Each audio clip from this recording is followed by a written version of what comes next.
Si vous êtes habitué du poker live en personne, du jeu physique, et que vous souhaitez passer plus de temps sur le poker via Internet, eh bien cette vidéo est faite pour vous. Elle est aussi un bon moyen de se remettre en tête quelques subtilités, si vous pratiquez déjà le poker par ondes réseau interposées, ou que vous décidez de vous initier à cette pratique. Je suis Antoine Menet, préparateur mental de sportifs, spécialisé dans l'acquisition des habiletés mentales fondamentales. Ici, on construit des bases efficaces pour un mental qui gagne. Ça vous tente ? C'est parti.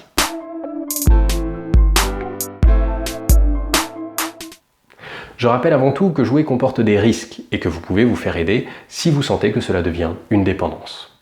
Ceci fait, je précise aussi que dans cette vidéo, je ne parlerai pas des différences de niveau des joueurs entre le live et le en ligne, ni de la traque de fiches, ni des gestions de bankroll, ni de sujets techniques. Ici, on se concentre sur les stratégies mentales qui font la différence.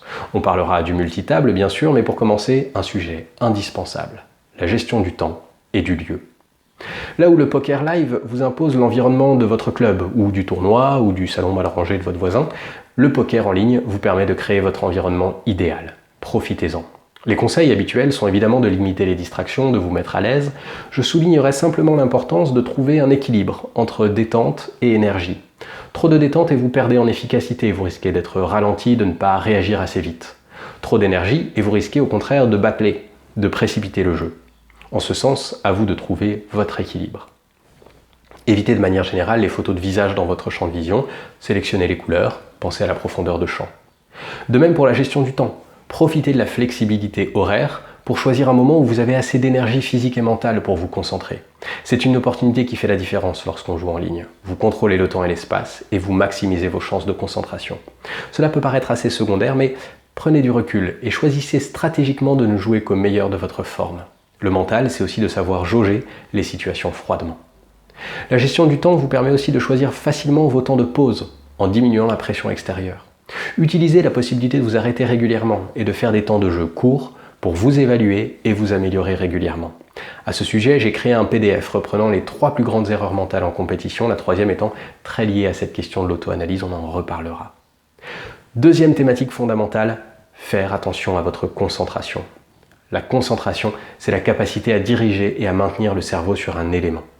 Le risque, c'est de voir sa concentration se diriger vers de mauvaises informations lorsqu'on arrive en ligne.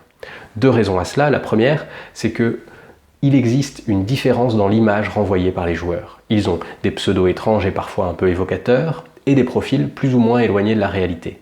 Là où vous avez l'habitude de piocher de l'information sur le visage de vos adversaires, vous vous retrouvez avec des informations difficiles à déchiffrer et qui risquent de vous induire en erreur sur la réelle personnalité du joueur. En outre, et c'est le second point, en perdant les adversaires physiques sur lesquels se concentrer, le cerveau risque de se déconcentrer trop rapidement et de choisir un autre sujet de concentration. Il peut notamment, et c'est pas toujours simple à remarquer, se retrouver trop concentré à s'observer lui-même. Faites donc bien attention à diriger votre attention vers le jeu de vos adversaires, même si vous avez l'impression au départ que le jeu est moins prenant en ligne.